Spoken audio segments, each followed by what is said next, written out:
families and clients, they're starting to know to ask about research. So it's becoming an expectation. And I think that that's going to push the field forward where people will understand we need to be evaluating. There needs to be some sort of tangible evidence. And I think it starts with looking at symptom reduction, but I'd actually love to talk about how do you see the research field evolving to capture more than just symptom reduction, and why does that matter for young adult mental health? My core belief is we are going to get way more benefit for ourselves and our clients by learning to shine a light on what works and what's good and really steer in that direction, as opposed to being detectives really trying to zero in on what went wrong. Here's the truth. There is nothing wrong with the clients coming into our programs 9 times out of 10, right? These are people who are capable, they're strong, they're resilient, and we see them that way. I think that we have a bit of an obsession in our society to really identify or label things that are broken. And I think that this can have a detrimental effect.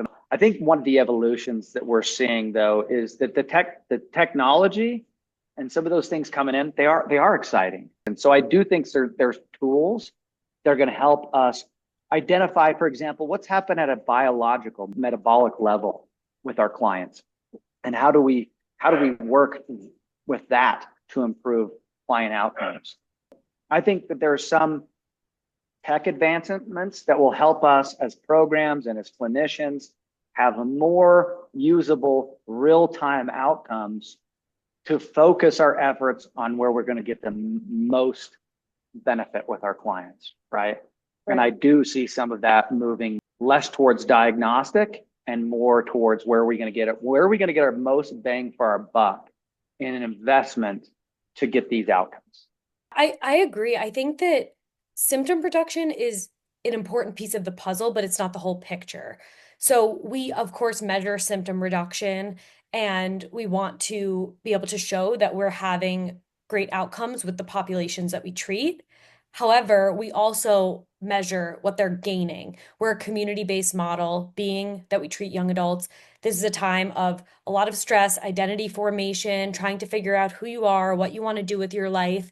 And so we want to be able to measure what they're gaining in terms of their community, in terms of their self-efficacy. And we've seen great outcomes in this regard. We even measure overall well-being because that's kind of the glue that holds everything together. It's great that they're having significant symptom reductions, but we also measure what they're gaining because those are the things that are going to carry them through life beyond treatment.